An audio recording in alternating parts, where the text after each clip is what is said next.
एक बार स्टार्ट थोड़ी की अभी। Yes sir.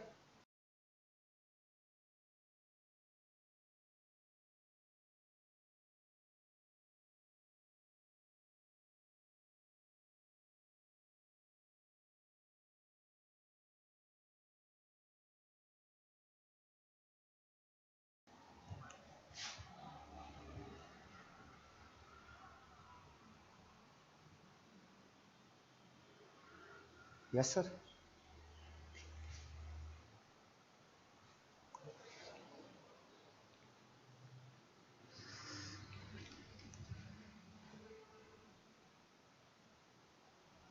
यस।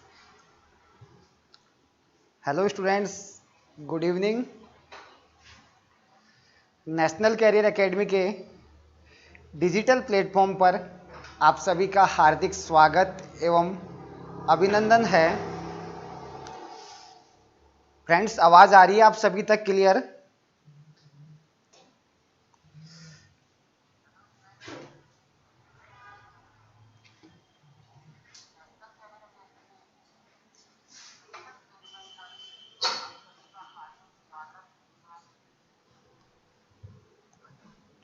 ठीक है, आप सभी तक आवाज आ रही है तो good evening friends. National Career Academy के डिजिटल प्लेटफॉर्म पर एक बार फिर आपका हार्दिक स्वागत एवं अभिनंदन है। हम कुछ एग्रोनॉमी के मल्टीपल चॉइस क्वेश्चन की बात करेंगे। ठीक है ना फ्रेंड्स? ठीक है स्टूडेंट्स, तो अपन सेशन स्टार्ट करें उससे पहले एक बार आप अपने सभी फ्रेंड्स को वीडियो शेयर कर दो, जितने से ज़्यादा लाइव जुड़ सके, जितने से ज़्यादा स्टूडेंट्स क्लास का आनंद ले सके। तो आप प्लीज़ एक बार सभी को शेयर कर दीजिए अपनी फेसबुक से, इंस्टाग्राम से, जितने भी सोशल मीडिया की साइट्स है, व्हाट्सएप वगैरह, आप सभी पे शेयर कर दीजिए। फिर अपन स्टार्ट करते हैं अपना लाइव सेशन। जल्दी से मुझे दिख जाएगा अगर आपने शेयर किया या नहीं किया। मुझे दिख जाएगा आपने शेयर किया या नहीं किया। फटाफट से शेयर कर दीजिए।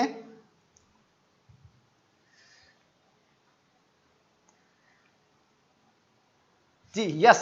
चलो बेटा, देखो मैं क्या है कि जब भी लाइव क्लास लेता हूं या मैं जब भी किसी क्लास को स्टार्ट करता हूं उससे पहले कुछ छोटी मोटी बातें कर लेते हैं, आपसे दोस्ती वाली, हंसी मजाक वाली कुछ बातें कर लेते हैं। ठीक है, तो मैं आपको एक मोटिवेशनल स्टोरी सुनाना चाह रहा हूं। एक मोटिवेशनल स्टोरी के साथ मैं आपके साथ स्टार्ट करूंगा। आप बड़े वेल नोन हो, बड़े अच्छे से जानते हो, महाभारत जो है, महाभारत और रामायण अगर आपने देखी है तो महाभारत और रामायण के हर एपिसोड के अंदर कुछ ना कुछ चीज अपने को सिखाने के लिए होती है, कुछ ना कुछ अपने को उनसे सीखना होता है। ठीक है फ्रेंड्स, तो महाभारत के एक एपिसोड की बात करूंगा मैं, और उससे आपको एक लेसन देना चाहूंगा। उस लेसन का आप जिंदगी में कभी भी किसी भी स्टेज पे जाइएगा तो वो लेसन हमेशा आपको याद होना चाहिए। मैं बात करना चाह रहा हूं दोस्तों, जब महाभारत चल रहा था उस समय कौरवों और पांडवों के बीच में एक युद्ध हो रहा था महाभारत का। तो अर्जुन के पुत्र अभिमन्यु का वध, अर्जुन के पुत्र अभिमन्यु का वध पांडवों के कौरवों के द्वारा किया गया। अभिमन्यु को कौरवों के सभी योद्धा जो थे, बड़े बड़े योद्धा कौरवों के, चाहे वो गुरु द्रोणाचार्य हो, चाहे दुर्योधन हो, चाहे वो भीष्म पितामह हो, सभी लोगों ने अर्जुन के पुत्र अभिमन्यु को एक घेरे में घेर कर उसका वध करने की कोशिश की और वध किया उसका। लेकिन अर्जुन उस समय कहीं और युद्ध लड़ रहा था, जहां पे अभिमन्यु लड़ाई लड़ रहा था वहां पे अर्जुन नहीं था। लेकिन जैसे ही अर्जुन को यह मालूम चला कि अभिमन्यु का वध हो चुका है, अभिमन्यु वीर गति को प्राप्त हो चुका है, तो अर्जुन के मन में सबसे पहले क्या आया कि चलो योद्धा युद्ध के अंदर वीर गति को प्राप्त करते हैं, कोई दिक्कत नहीं। अभिमन्यु एक योद्धा था जिसको सभी कौरवों ने मिलकर, एक युद्ध की परिभाषा के अनुसार नहीं मारा, सभी कौरवों ने मिलकर उसको मार दिया। लेकिन सबसे गंदी चीज लगी उसको, जयद्रथ ने जो जयद्रथ था, जयद्रथ ने अभिमन्यु को लात दे के मरने के बाद लाते मारी अभिमन्यु के। मर चुका है, मर के शव जमीन पे है, जयद्रथ ने उसके शव पे लात मारना स्टार्ट किया। अभिमन्यु के लात मारना अर्जुन को अच्छा नहीं लगा कि ठीक है युद्ध में वीर गति को प्राप्त होता है, लेकिन बीच युद्ध में जब मर चुका है वो, उस वक्त लात मारना यह उचित नहीं था। तो संध्या का समय था, अर्जुन ने कसम खा ली भगवान श्री कृष्ण के सामने कि अगर कल संध्या तक मैंने जयद्रथ का वध नहीं किया तो मैं अग्नि समाधि ले लूंगा। जैसा ही अर्जुन ने ऐसा बोला तो कौरवों तक भी यह सूचना पहुंच गई। कौरव बड़े उत्साहित हुए और सोचे कि एक दिन का समय, एक दिन बच गए तो ऐसे मानो युद्ध में विजय प्राप्त हो जाएगी, क्योंकि युद्ध का असली चेहरा अर्जुन ही था। तो अर्जुन अगर एक दिन में अगर जयद्रथ को नहीं मार पाया तो अपन युद्ध जीत जाएंगे। पांडवों में निराशा थी। जैसे ही दूसरे दिन का सूरज उगा, अर्जुन जयद्रथ के लिए मारने के लिए चल दिया, लेकिन गुरु द्रोणाचार्य ने जयद्रथ के लिए एक बड़ी ही अच्छी रूपरेखा तैयार की कि अर्जुन जयद्रथ के खेमे में पहुंच ही ना पाए। उससे पहले अर्जुन को बहुत दुविधाओं से सामना करना पड़ेगा। भगवान श्री कृष्ण उनके सारथी बन के चल रहे थे। तो जैसे जैसे दिन गुजरता गया, अर्जुन लोगों को मारते हुए जयद्रथ के समीप पहुंचता है। गुरु द्रोणाचार्य जब उस रूपरेखा के बाहर खड़े होते हैं, शाम का समय होने वाला होता है, सूर्य अस्त होने वाला सा होता है और अर्जुन जयद्रथ तक पहुंचने के लिए बहुत टाइम का वेट करना पड़ेगा अभी भी। तो फिर क्या होता है, उस समय शाम करीब शाम ढलने वाली सी थी। अगर अर्जुन ने जयद्रथ का वध नहीं किया तो एक तरह से अर्जुन समाधि, अग्नि समाधि ले लेगा। उस समय क्या होता है, भगवान श्री कृष्ण, वासुदेव श्री कृष्ण बादलों को इशारा करता है, बादलों से विनती करता है और बोलता है कि आप सूरज को कुछ समय के लिए ढक दीजिए। सूरज छिपने के लिए नहीं, सिर्फ उनने निवेदन किया कि सूर्यास्त होने में समय है, लेकिन आप क्लाउड से निवेदन करता है, बादलों से, कि आप सूरज को कुछ समय के लिए ढक दीजिए। जैसे ही सूरज को कुछ समय के लिए ढक दिया, अर्जुन ने अपना गांडीव धनुष नीचे डाल दिया और अग्नि समाधि के लिए तैयार होने लगा। इतना देखते ही जयद्रथ को बड़ी खुशी हुई। जयद्रथ अपने रथ से उतर के नीचे आने लगा तो गुरु द्रोणाचार्य ने कहा रुकिए। गुरु द्रोणाचार्य ने कहा रुकिए, अभी अर्जुन ने अग्नि समाधि नहीं ली है, इसलिए आप नहीं जाइए। लेकिन जयद्रथ किसी की बात उस समय मानने वाला नहीं था। उसने तो देखा सूर्य अस्त हो गया, अर्जुन ने प्रतिज्ञा ली थी सूर्य अस्त होने के बाद मैं नहीं मारूंगा, अग्नि समाधि ले लूंगा। जैसे ही जयद्रथ उठ के अर्जुन के सामने आ गया, अर्जुन के सामने आके अर्जुन पे हंसने लगा। कौरव भी अर्जुन के ऊपर हंसने लगे। इतना होते ही अर्जुन अग्नि समाधि में जैसे ही प्रवेश करने वाले थे तो भगवान श्री कृष्ण ने बादलों से फिर निवेदन किया कि अब आप हट जाइए, बादल अपनी जगह से हट जाइए, सूर्यास्त होने में समय था। बादल जैसे ही हटे, सूर्य ने अपनी रोशनी दिखाई, सूर्यास्त हुआ नहीं था उस समय तक। तो जैसे ही सूर्य वापिस दिखाई दिया तो भगवान श्री कृष्ण की तरफ अर्जुन देखे और भगवान श्री कृष्ण ने अर्जुन को कहा, अर्जुन अभी वक्त है सूर्यास्त होने में, उठाइए गांडीव अपना और जयद्रथ का सिर अलग कर दीजिए धड़ से। तो ऐसे ही जैसे ही बोला भगवान श्री कृष्ण ने, तो अर्जुन ने अपना गांडीव धनुष उठाया और जयद्रथ का सिर अलग कर दिया। और जयद्रथ का सिर अलग होने के बाद जयद्रथ की मृत्यु हो गई सूर्य अस्त होने से पहले। अर्जुन की प्रतिज्ञा तो सही थी, अर्जुन की प्रतिज्ञा अच्छी थी, अर्जुन ने अपना काम कर दिया। लेकिन जयद्रथ से आपको एक सीख लेनी चाहिए। जयद्रथ से क्या सीख लेनी चाहिए? जयद्रथ से आपको क्या सीख लेनी चाहिए कि जब तक अपने को सफलता हासिल नहीं हो जाती, जब तक अपने को सक्सेस नहीं मिल जाती लाइफ में, उससे पहले खुशी नहीं मनानी। जब तक अपन सक्सेस नहीं हो जाते जिंदगी के किसी भी पड़ाव में, जिंदगी की किसी भी एग्जाम में अपन सक्सेस नहीं हो जाते, उससे पहले अपने को कभी भी खुशी नहीं मनानी। जैसे मैं देखता हूँ जेट के खूब सारे विद्यार्थी जेट में इंस्टीट्यूट में टेस्ट में अच्छे नंबर आए और अपने आप को ये समझने लग जाते हैं कि मेरे तो टेस्ट में बहुत अच्छे नंबर आ गए, मेरा तो सिलेक्शन हो जाएगा 100%। लेकिन एग्जाम, फाइनल एग्जाम नहीं, वो टेस्ट में आपके अच्छे नंबर आए थे, फाइनल एग्जाम में हुआ कि आपका सिलेक्शन ही नहीं हुआ। तो तो उस कंडीशन में क्या हुआ बेटा, आपने खुशी मना ली पहले, लेकिन आपका सिलेक्शन नहीं हुआ। तो इसीलिए कहा गया है, जयद्रथ ने भी ये कर लिया, अर्जुन अग्नि समाधि नहीं लिया, उससे पहले खुशी मनाने लग गया। तो ये मैं आपको एक छोटी सी कहानी के तहत आपको मोटिवेट करना चाह रहा था।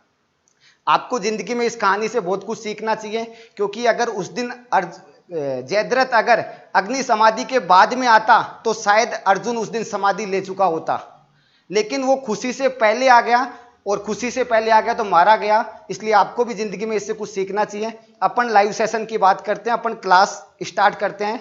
ठीक है फ्रेंड्स, स्टार्ट करें अपन लाइव सेशन। फटाफट कमेंट बॉक्स में बता दीजिए कि लाइव सेशन स्टार्ट करें अपन।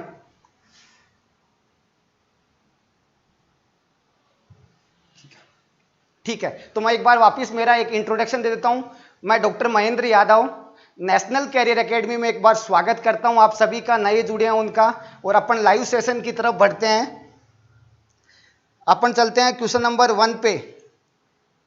देखो बेटा, पेपर बड़ा इजी है, लेकिन थोड़ा सा सिंपल सा है, लेकिन समझ के करना पड़ेगा। क्वेश्चन नंबर 1, सर्वाधिक जल उपयोग दक्षता, सर्वाधिक जल उपयोग दक्षता किस फसल की होती है? Which crop has highest water use efficiency? निम्न में से सर्वाधिक जल उपयोग दक्षता किसकी है? ऑप्शन नंबर 1 कपास, ऑप्शन नंबर 2 चावल, ऑप्शन नंबर 3 गन्ना, ऑप्शन नंबर 4 रागी। कपास, कॉटन, राइस, शुगर कैन और finger millet. Option right answer बताइए फटाफट। सतीश खटाना जी बता रहे हैं 4, सतीश खटाना जी बता रहे हैं 4, टीना हाडा बता रही है डी, कृष्ण यादव बता रहे हैं 2, अक्की पठान गुजर बता रहे हैं 4, भावेश बता रहा है 4, आकाश मेहता 4, निकिता 4, सचिन मेहता जी बता रहे हैं रागी, दिलकुश बता रहा है 13.7, 13.7 तो दिलकुश कहीं ऑप्शन में नहीं दिखाई दे रहा मुझे। टीना हाडा बता रही है 4, ममता बता रही है डी, गणेश बता रहा है 2, लक्की बता रहा है 4। तो बेटा ठीक है, आप सभी करीब करीब अच्छी तैयारी है आप सभी की। करीब करीब 99% लोगों ने आंसर बहुत अच्छा दिया है। कुछ लोगों ने आंसर इसका चावल दिया है, कुछ लोगों ने इसका आंसर रागी दिया है, कुछ लोगों ने इसका आंसर राइस दिया है, कुछ लोगों ने इसका आंसर क्या दिया है? रागी दिया है, फिंगर मिलेट दिया है। तो अपन राइट आंसर की बात करें, सही उत्तर कौन सा होगा? तो इसका राइट आंसर कौन सा है? ऑप्शन नंबर इसका राइट आंसर बेटा ऑप्शन नंबर 4, इसका राइट आंसर कौन सा है? ऑप्शन नंबर 4 इसका राइट आंसर होगा।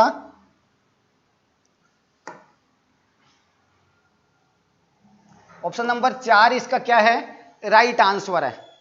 ठीक है, खूब लोगों का सही आया। तो बेटा मैं एक बार बता दूं आपको, कुछ लोगों ने क्या बताया इसका आंसर?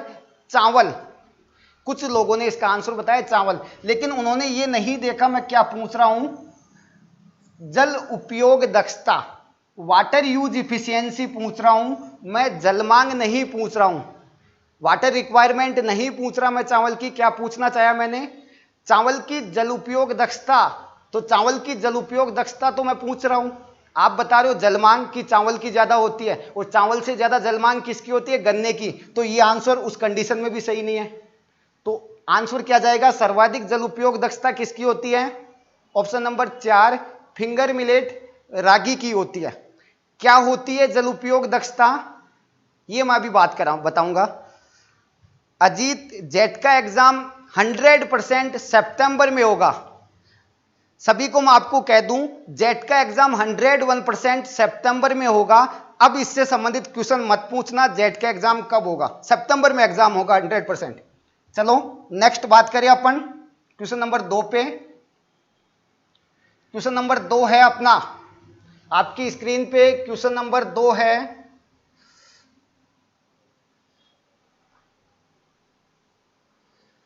चावल की जल उपयोग दक्षता है, water use efficiency of rice KG hectare centimetre में।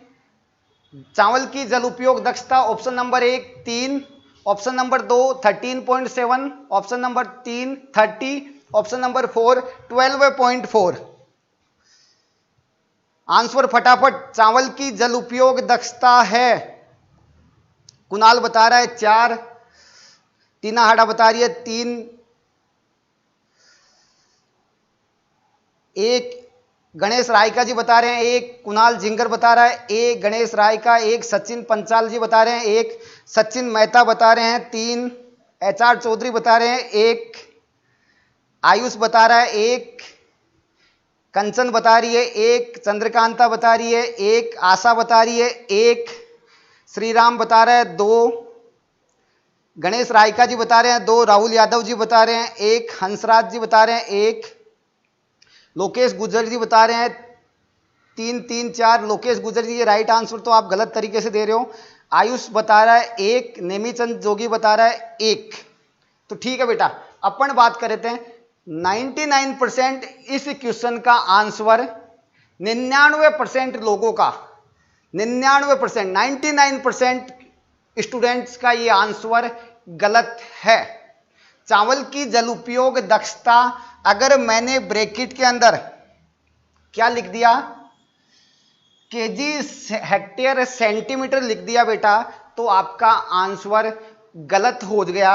वाटर यूज इफिशियंसी राइस की 3 नहीं होगी, कितनी होगी? इसका राइट आंसर क्या होगा? ऑप्शन नंबर 3 इसका राइट आंसर होगा। ऑप्शन नंबर 3 इसका राइट आंसर होगा। ठीक है, ऑप्शन नंबर 3 राइट आंसर होगा। क्यों? अब मैं इसको समझाता हूं आपको। ऑप्शन नंबर 3 क्यों होगा? ठीक है बेटा, अगर मैं बात करूं ऑप्शन नंबर 3 क्यों होगा, तो अपन चलते हैं एक नए पेज पे।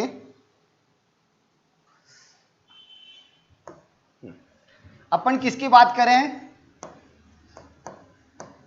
जल उपयोग दक्षता, water use efficiency. Water use efficiency का फॉर्मूला क्या है बेटा? वाटर यूज इफिशियंसी का फॉर्मूला क्या है?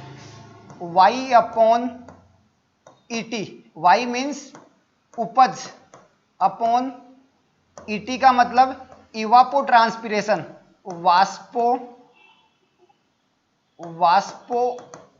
उत्सर्जन, इवापो ट्रांसपिरेशन, Y अपॉन ET। मैं बताता हूं आंसर 3 क्यों आया। तो जल उपयोग दक्षता का फॉर्मूला क्या होता है बेटा? Y upon ET। आपको एग्जाम में पूछ ले वाटर यूज इफिशियंसी का फॉर्मूला क्या है, जल उपयोग दक्षता क्या होती है, तो जल उपयोग दक्षता होती है Y अपॉन ET, उपज बटावा वाष्पो उत्सर्जन, इवापो ट्रांसपिरेशन। जल उपयोग दक्षता भी 2 प्रकार की होती है। ये तो हो गई फसल जल उपयोग दक्षता, क्रॉप वाटर यूज इफिशियंसी। अगर एग्जाम में पूछ ले फील्ड वाटर यूज इफिशियंसी, क्षेत्र जल उपयोग दक्षता, ये तो गई क्रॉप वाटर यूज इफिशियंसी। फसल जल उपयोग दक्षता, फसल जल उपयोग दक्षता क्या होती है? Y अपॉन ET, उपज बटावा वाष्पो उत्सर्जन। क्षेत्र जल उपयोग दक्षता क्या होती है? क्षेत्र जल उपयोग दक्षता होती है Y अपॉन WR। एग्जाम में पूछ ले क्षेत्र जल उपयोग दक्षता का फॉर्मूला क्या है, सूत्र क्या है? Y upon WR। Y का मतलब क्या हो गया?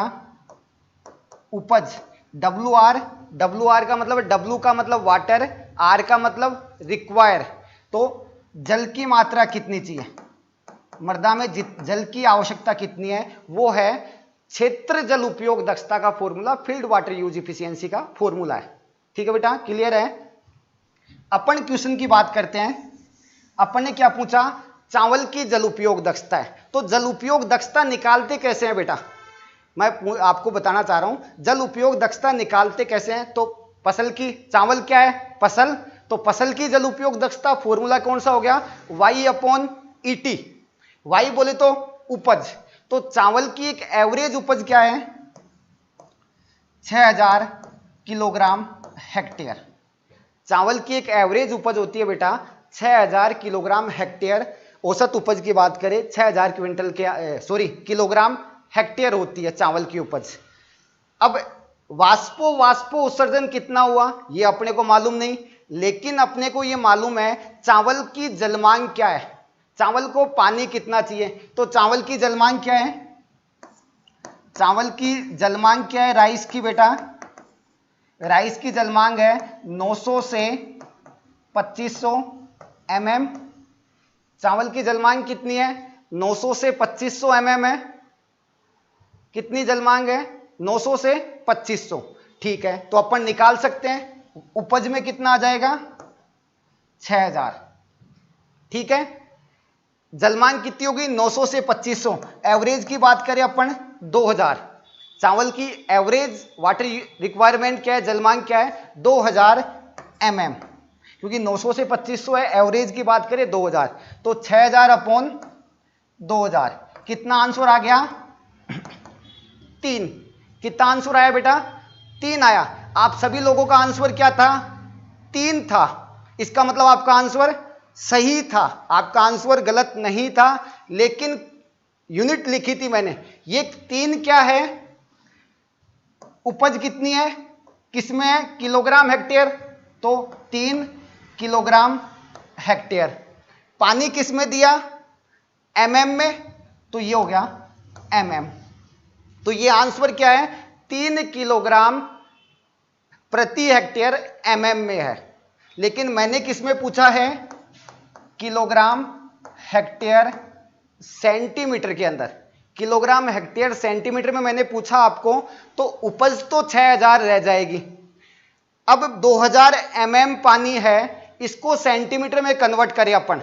2000 mm को सेंटीमीटर में कन्वर्ट करें तो कितना सेंटीमीटर हो जाएगा? ये 200 सेंटीमीटर, क्योंकि एक जीरो हटा दो, 200 सेंटीमीटर। तो 6000 अपॉन 200 कितना आ जाएगा बेटा? 30 किलोग्राम हेक्टेयर सेंटीमीटर। तो इस क्वेश्चन का राइट आंसर क्या हो जाएगा? 30 किलोग्राम हेक्टेयर सेंटीमीटर इसका राइट आंसर हो जाएगा। ठीक है बेटा, क्लियर है? ये समझ में आया कि नहीं आया? बड़ा अच्छा क्वेश्चन है, बड़ा अच्छा कॉन्सेप्ट है वाटर यूज इफिशियंसी निकालने का, जल उपयोग दक्षता निकालने का। तो समझ में आया या नहीं आया आपको? HR चौधरी जी 6000 कहां से आया? चावल की अपन ने औसत उपज मानी है। ये चावल की औसत उपज कितनी है? 60 क्विंटल हेक्टेयर मानी है अपन ने। चावल की एवरेज यील्ड जो है 60 क्विंटल, 60 क्विंटल में कितना होगा? 6000 किलोग्राम हेक्टेयर।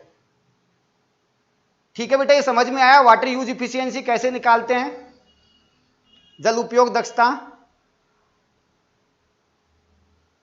नेक्स्ट क्वेश्चन पे चले अपन। ठीक है, नेक्स्ट क्वेश्चन पे चलते हैं अपन।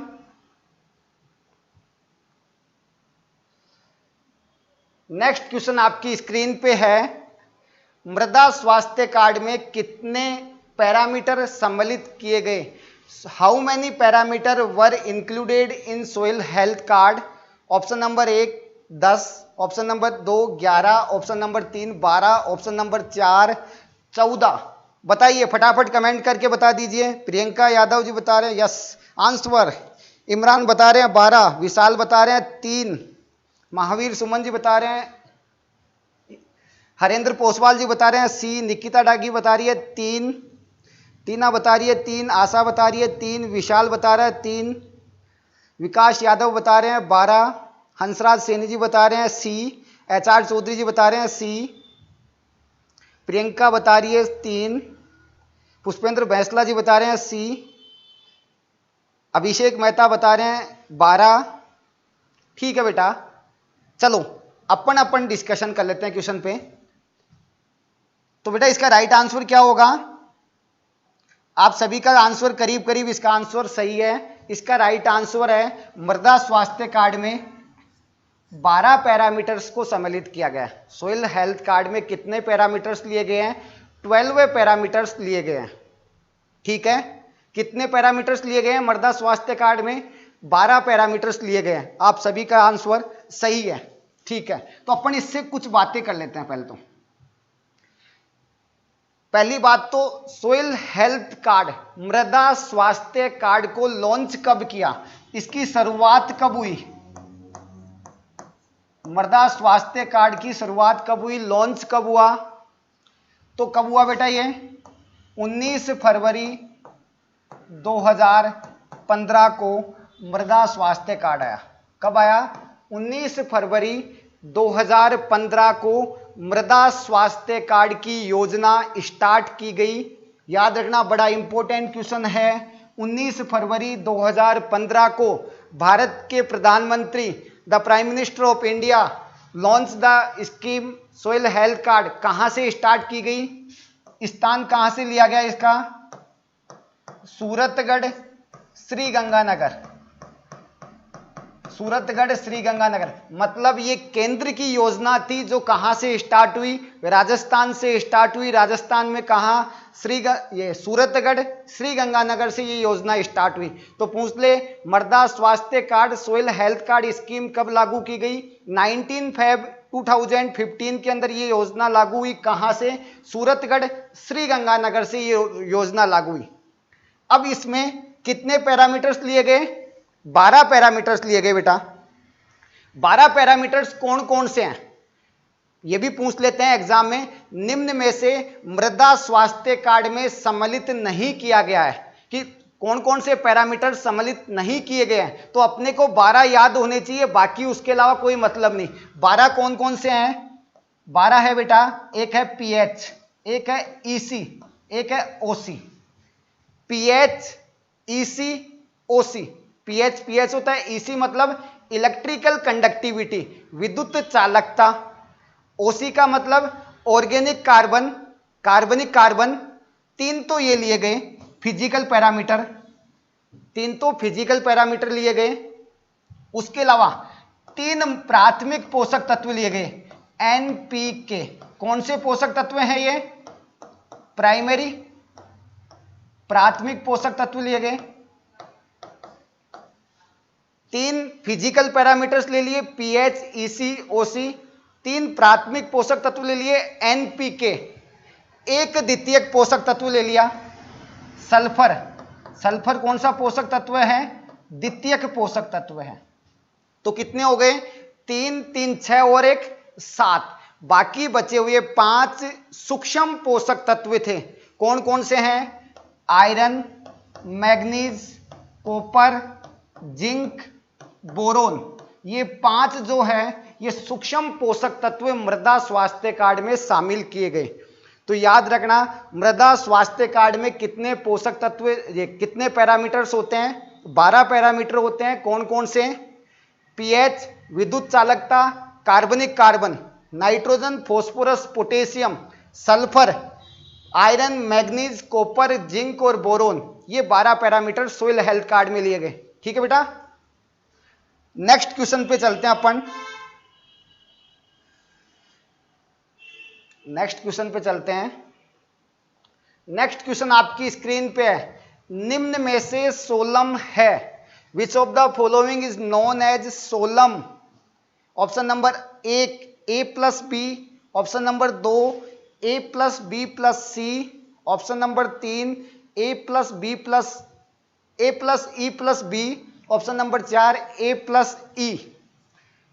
जल्दी से कमेंट करके बताइए कमेंट बॉक्स में कि राइट आंसर क्या होगा, जल्दी बताइए। निकिता बता रही है 1, विनय अमेटा 1 बता रहा है, ममता 1 बता रही है, मोहम्मद 1 बता रहा है, प्रियंका 1 बता रही है, सचिन 1 बता रहा है, कमलेश 1 बता रहा है, रॉयल मोबाइल वाले 1 बता रहे हैं, विशाल मीना जी 1 बता रहे हैं, अरविंद धाकड़ जी 1 बता रहे हैं। तो बेटा ये कौन आया है, सचिन मेहता बता रहे हैं 3 ऑप्शन, अक्की पठान बता रहा है 1,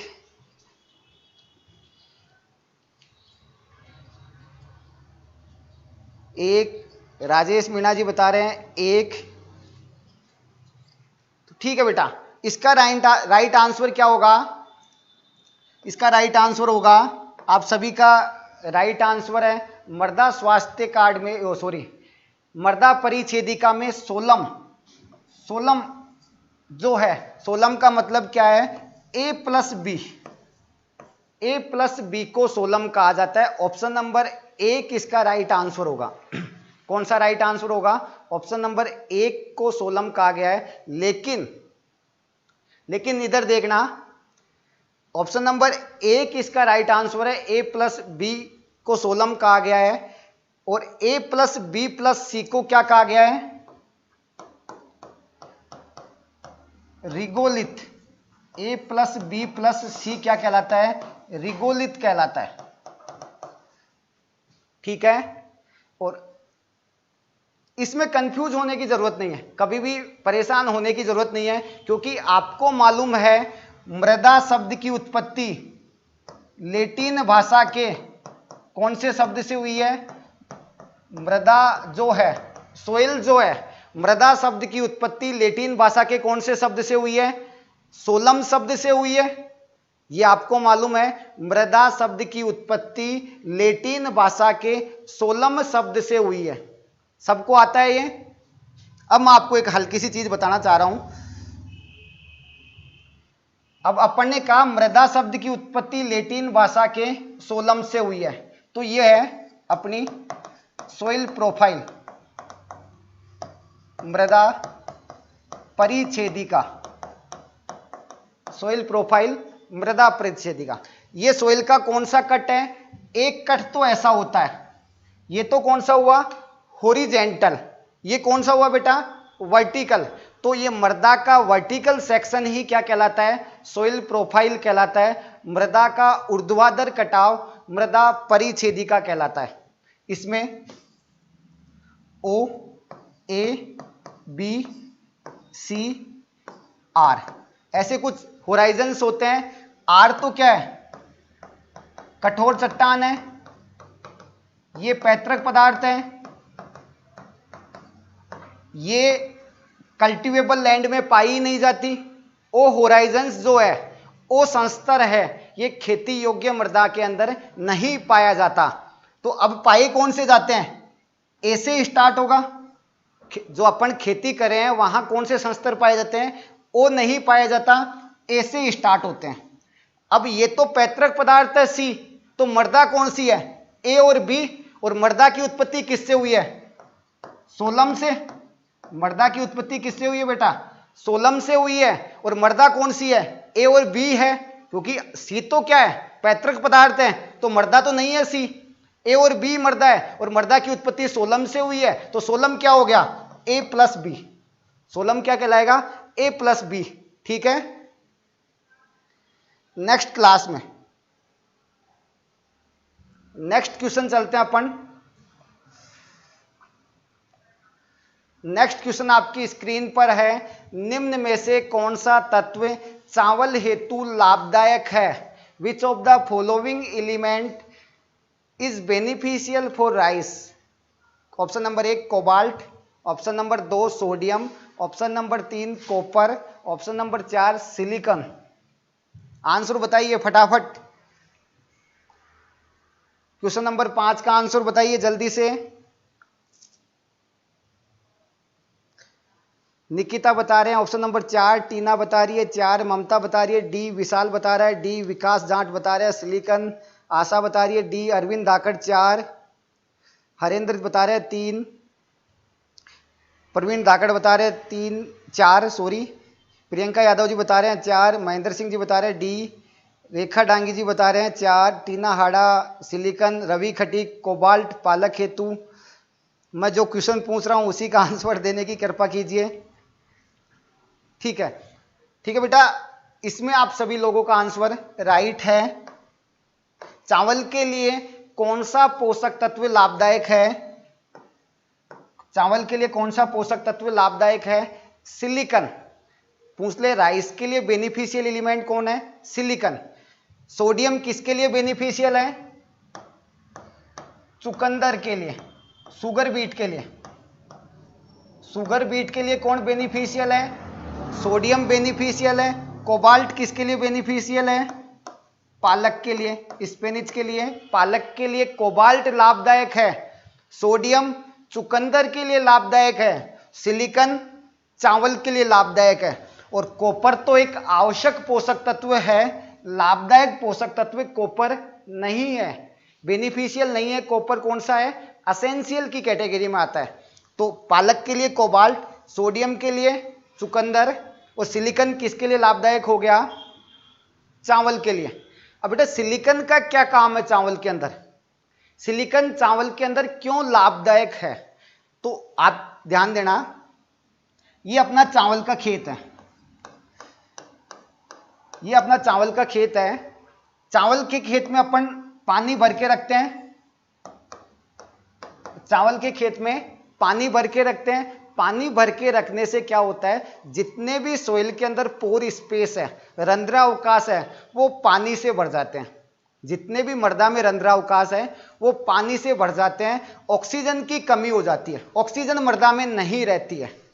अब चावल के पौधे को ऑक्सीजन चाहिए जिंदा रहने के लिए, चावल के पौधे को ऑक्सीजन चाहिए जिंदा रहने के लिए, क्योंकि ऑक्सीजन तो चाहिएगी। तो क्या करता है, ये सिलिकन जो है, ये सिलिकन जितने भी हाइड्रोफाइट्स है, जितने भी जलीय पादप है, जलीय पादपों के अंदर एक टिश्यू का निर्माण करता है। वो कौन सा है, एरेनकाइमा। कौन से टिश्यू का निर्माण करता है, एरेनकाइमा टिश्यू का फॉर्मेशन करता है। सिलिकन चावल के अंदर एरेनकाइमा उत्तक का निर्माण करता है, जो जल में घुली हुई ऑक्सीजन को पौधों को उपलब्ध कराते हैं। इसलिए सिलिकन चावल के लिए लाभदायक है। ठीक है, एरेनकाइमा टिश्यू का निर्माण करता है। एरेनकाइमा टिश्यू का निर्माण करने के कारण इसलिए चावल को, इसके लिए सिलिकन को लाभदायक बताया, जो कि एरेनकाइमा क्या करता है, पानी में घुली हुई ऑक्सीजन को पौधों को उपलब्ध कराता है। ठीक है बेटा, नेक्स्ट क्वेश्चन। नेक्स्ट तो बड़ा सिंपल सा क्वेश्चन है। चावल की 1 हेक्टेयर नर्सरी से पौधे प्रतिरोपित किए जा सकते हैं। 1 hectare nursery of pedi transplanting can be done in option number 1 10 hectare, option number 2 30 hectare, option number 3 20 hectare, option number 4 40 hectare. Answer बताइए। इमरान बता रहा है 1, आयुष बता रहा है 1, अभिषेक मेहता जी बता रहे हैं ए, निकिता डांगी बता रही है 1, कुणाल बता रहे हैं 1, दिलकुश बता रहा है 1, आशा बता रही है 1, कुसुम पटेल बता रहे हैं 1, निशा पालीवाल जी बता रहे हैं 1, ममता बता रहे हैं 1, राकेश यादव जी बता रहे हैं 1, सतीश खटाना जी बता रहे हैं 1, विकास जाट भरतपुर से बता रहे हैं 1, महेंद्र सिंह जी बता रहे हैं 1। ठीक है बेटा, ये आपका राइट आंसर है। आप सभी ने इसका आंसर बड़ा सही दिया है और आपकी जेट की तैयारी आई थिंक मेरे हिसाब से बेस्ट चल रही है। आप सभी का आंसर सही है। इसका राइट आंसर क्या होगा, 1 10 हेक्टेयर। कैसे आया बेटा ये आंसर कैसे आया? चावल की नर्सरी के लिए कितना स्थान चाहिए? एक सिंपल बात करें, राइस की नर्सरी के लिए कितना स्थान चाहिए अपने को? तो 1 हेक्टेयर की नर्सरी के लिए कितना चाहिए? 1000 मीटर स्क्वायर स्थान चाहिए। 1 हेक्टेयर के लिए कितना चाहिए अपने को? 1000 मीटर स्क्वायर स्थान की आवश्यकता है। ठीक है, अपन नर्सरी कितने में लगा दी? 1 हेक्टेयर में लगा दी। इसका मतलब नर्सरी कितने स्थान में लगा दी अपन ने? 10,000 मीटर में लगा दी। नर्सरी कितने में लगा दी? 10,000 में लगा दी अपन ने। अब 10,000 में नर्सरी लगा दी तो खेत में कितने में ट्रांसप्लांट करें? तो 1000 से अपन कितने में करे थे? 1 हेक्टेयर में। तो 10,000 से कितने में करेंगे? 10 हेक्टेयर में। ठीक है बेटा, तो इसका राइट आंसर क्या हो जाएगा? 10 hectare. Next question. Next question तो बड़ा इजी है, आप बता दोगे। श्री विधि है, एसआरआई मेथड इज राइस का है, मस्टर्ड का है, वीट का है या शुगर कैन का? चावल, सरसों, गेहूं या गन्ना, इनमें से किसका है? आंसर दीजिए जल्दी से।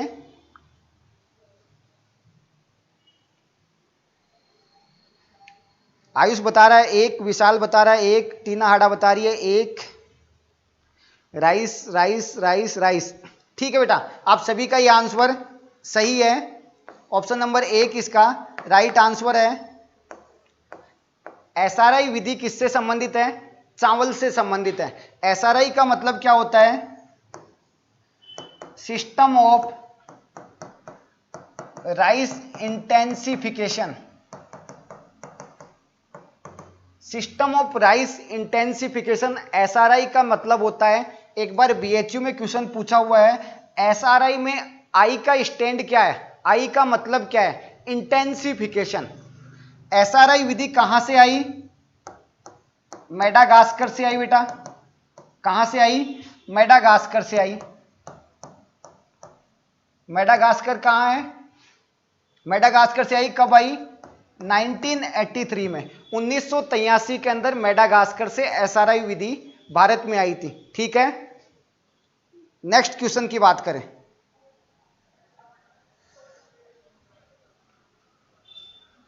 नेक्स्ट क्वेश्चन है आपकी स्क्रीन पर, नेक्स्ट क्वेश्चन आ चुका है। 750 से 1150 mm वार्षिक वर्षा वाले क्षेत्रों में कौन सी खेती की जाती है? ऑप्शन नंबर 1 शुष्क भूमि खेती, dry land farming. Option number 2 शुष्क खेती, ड्राई फार्मिंग। ऑप्शन नंबर 3 वर्षा पोषित खेती, रेनफेड फार्मिंग। ऑप्शन नंबर 4 असिंचित खेती। जल्दी से आंसर बताइए।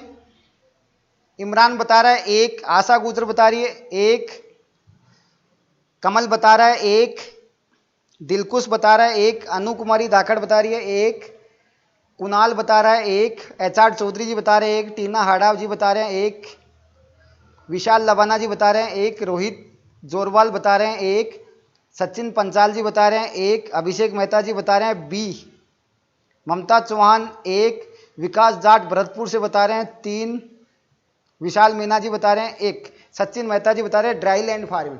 बेटा ठीक है, अब आ जाइए, इसका राइट आंसर क्या होगा? इसका राइट आंसर क्या होगा? 750 से 1150 mm जहां पर वार्षिक वर्षा होती है वहां पर कौन सी खेती की जाती है? कौन सी खेती की जाती है? इसका राइट आंसर हो गया option number 1 dry land farming.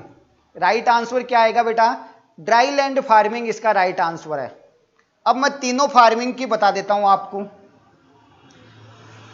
ऐसे क्षेत्र जहां वार्षिक वर्षा 750 mm से कम होती है, ऐसे क्षेत्र जहां वार्षिक वर्षा 750 mm से कम होती है वहां शुष्क खेती ड्राई फार्मिंग होती है। ऐसे क्षेत्र जहां वार्षिक वर्षा 750 से 1150 mm होती है वहां शुष्क भूमि खेती होती है, ड्राई लैंड फार्मिंग होती है। और ऐसे क्षेत्र जहां वार्षिक वर्षा 1150 mm से ज्यादा होती है वहां वर्षा पोषित खेती होती है। ठीक है, जहां पर 750 से कम है वहां शुष्क खेती ड्राई फार्मिंग, जहां 750 से 1150 है वहां शुष्क भूमि ड्राई लैंड फार्मिंग, जहां 1150 से ज्यादा है वहां रेन फेड फार्मिंग। ये बेटा ये क्वेश्चन जो है ये जेट के अंदर पूछा हुआ है 2 साल पहले। ये क्वेश्चन जेट के अंदर पूछा हुआ है 750 से 1150 mm वार्षिक वर्षा वाले क्षेत्रों में कौन सी खेती की जाती है। ठीक है, नेक्स्ट तो बड़ा सिंपल है। Isolation distance for production of certified seed in pearl millet. Isolation distance for production of certified seed in pearl millet. बाजरा में प्रमाणित बीज उत्पादन हेतु आइसोलेशन दूरी है। Option number 1 200 metre, option number 2 500, option number 3 1000, option number 4 1500 metre. जल्दी से comment box में कमेंट कीजिए आंसर। इमरान बता रहे हैं C, रेखा डांगी बता रहे हैं 3, निकिता बता रही है 3, विशाल बता रहा है 1, आशा गुजर बता रही है 3,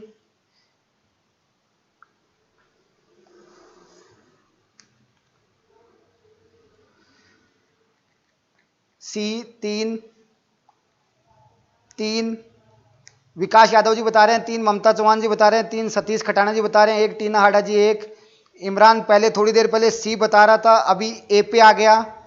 सचिन पांचाल जी C बता रहे हैं, चंद्रकांता जी C बता रहे हैं, रणवीर 3 बता रहे हैं। ठीक है बेटा, इसका राइट आंसर क्या होगा? बेटा इसका राइट आंसर है ऑप्शन नंबर 1 बाजरा के प्रमाणित बीज के लिए आइसोलेशन का मतलब क्या होता है? पृथक्करण दूरी। बाजरा के प्रमाणित बीज उत्पादन के लिए पृथक्करण दूरी क्या है? 200 मीटर। अब सबसे पहले तो अपने को यह मालूम होना चाहिए आइसोलेशन दूरी क्या होता है। आइसोलेशन दूरी होता क्या है? आइसोलेशन डिस्टेंस क्या होता है? बेटा आइसोलेशन डिस्टेंस क्या होता है? जब अपन सीड प्रोडक्शन करें, जब अपन बीज उत्पादन करें तो दो फसलों के बीच में, जब अपन बीज उत्पादन करें तो अपन एक ही फसल की दो किस्मों के मध्य, यहां से कोई किस्म लगा रखी है HB1 बाजरे की, यहां किस्म लगा रखी है HB4 बाजरे की, तो आइसोलेशन डिस्टेंस क्या होती है, पृथक्करण दूरी क्या होती है, एक ही फसल की दो किस्मों के मध्य एक निश्चित दूरी बनाए रखना पृथक्करण दूरी या आइसोलेशन डिस्टेंस कहलाता है। क्या? एक ही फसल, क्योंकि दोनों किस्में किसकी है, बाजरे की है, तो इसका मतलब एक ही फसल की दो किस्मों के मध्य एक निश्चित दूरी बनाए रखना पृथक्करण दूरी कहलाती है। अब ये अपन क्यों करते हैं, ये दूरी क्यों बना के रखते हैं, एक तो बना के रखते हैं अपन जो क्रॉस पोलिनेशन होता है, जो पर परागण होता है, इस पर परागण को कम करने के लिए। अगर क्रॉस पोलिनेशन होगा, पर परागण हो जाएगा, तो HB1 के पौधे इधर भी तैयार हो जाएंगे और HB4 के पौधे इधर भी तैयार हो जाएंगे, क्योंकि पर परागण होगा, इसका परागण उसमें हो जाएगा, उसका परागण इसमें हो जाएगा। तो एक निश्चित दूरी बनाते हैं अपन जिससे परागण ना हो, तो किसको रोकने के लिए, पर परागण को रोकने के लिए। ठीक है, अब इससे क्या होगा, इसके इसमें मिल गए और इसके इसमें मिल गए, तो क्या खराब हो जाएगी अपनी बीज उत्पादन के दौरान,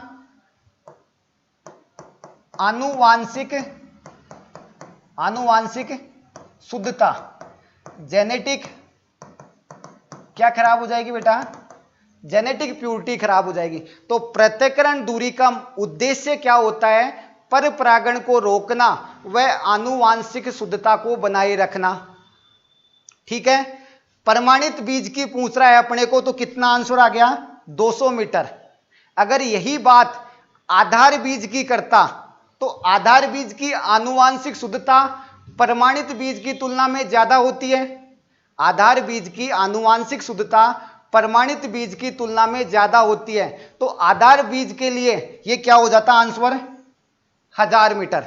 अगर यही क्वेश्चन पूछते बाजरा में आधार बीज उत्पादन हेतु आइसोलेशन दूरी है, तो आंसर होता 1000 मीटर। कितना आंसर होता, 1000 मीटर। लेकिन पूछा है कौन से बीज के लिए, प्रमाणित बीज के लिए, तो आंसर क्या हो गया, 200 मीटर। नेक्स्ट क्वेश्चन पे चलते हैं। वायुमंडल की सबसे निचली परत है, the lower layer of atmosphere is stratosphere, troposphere, mesosphere, thermosphere. जल्दी से कमेंट बॉक्स में कमेंट कीजिए answer. The lower layer of atmosphere is, वायुमंडल की सबसे निचली परत है,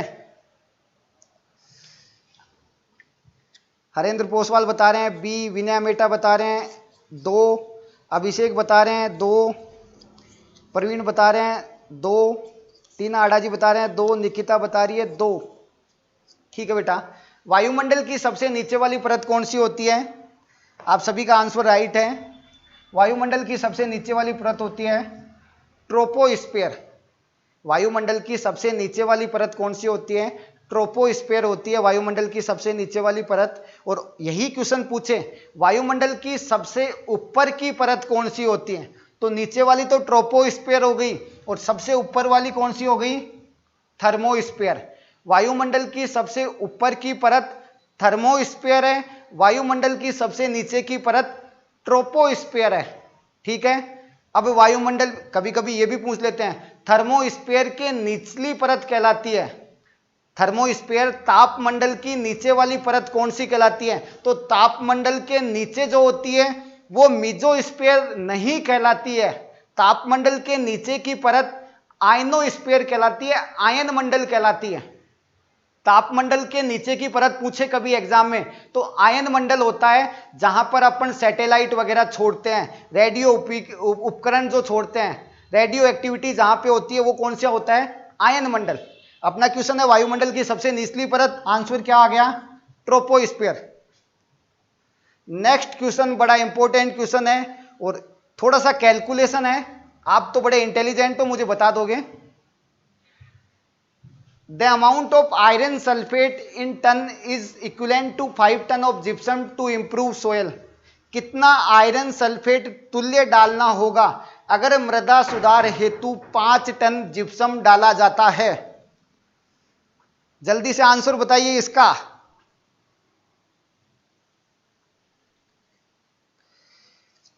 जल्दी से आंसर बताइए बेटा।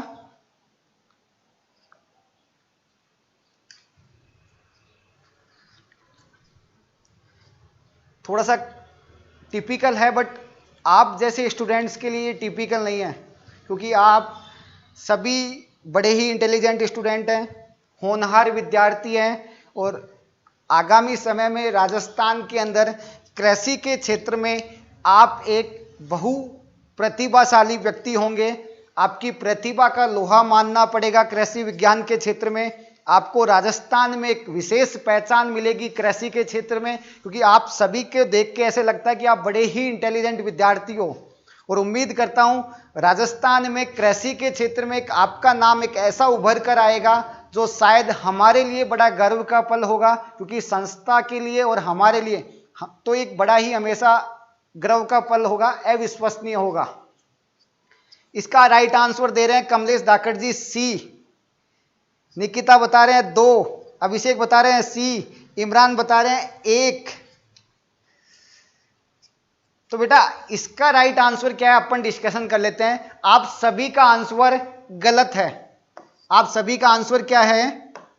गलत है। किसी भी बच्चे का आंसर सही नहीं है। जिस भी बच्चे ने आंसर दिया है उस किसी का भी आंसर ये सही नहीं है। तो बेटा मैंने एक दिन आपको बताया था लास्ट क्लास में जिप्सम तुल्यांक, जिप्सम इक्विवेलेंट बताया था मैंने आपको। जिप्सम इक्विवेलेंट कैसे निकालते हैं? किसी भी आपको रसायन का जिप्सम इक्विवेलेंट पूछे तो कैसे निकालते हैं? जिस भी रसायन का जिप्सम इक्विवेलेंट पूछा है उसका मोलिकुलर वेट अपॉन जिप्सम का मोलिकुलर वेट। जिस भी रसायन का आपको मोलिकुलर वो पूछा है जिप्सम इक्विवेलेंट, उसका मोलिकुलर वेट, और तुल्यांक किससे तुलना करा है? जिप्सम से, तो जिप्सम का मोलिकुलर वेट। अपने कौन से रसायन से तुलना करा रहा है ये? Iron sulphate FeSO4 7H2O। तो आप मेरे को थोड़ा सा हेल्प करना। आयरन का मोलिकुलर वेट कितना होता है बेटा? 56 आयरन का मोलिकुलर वेट। सल्फर का कितना होता है बेटा? 32। ऑक्सीजन का कितना होता है बेटा? 16। कितने मोलिक्यूल्स है ऑक्सीजन के? O4 है, तो 16 इंटू 4। हाइड्रोजन का कितना होता है बेटा? 1। हाइड्रोजन के कितने हैं? 14। 7 और 2 14, तो 1 इंटू 14 हाइड्रोजन।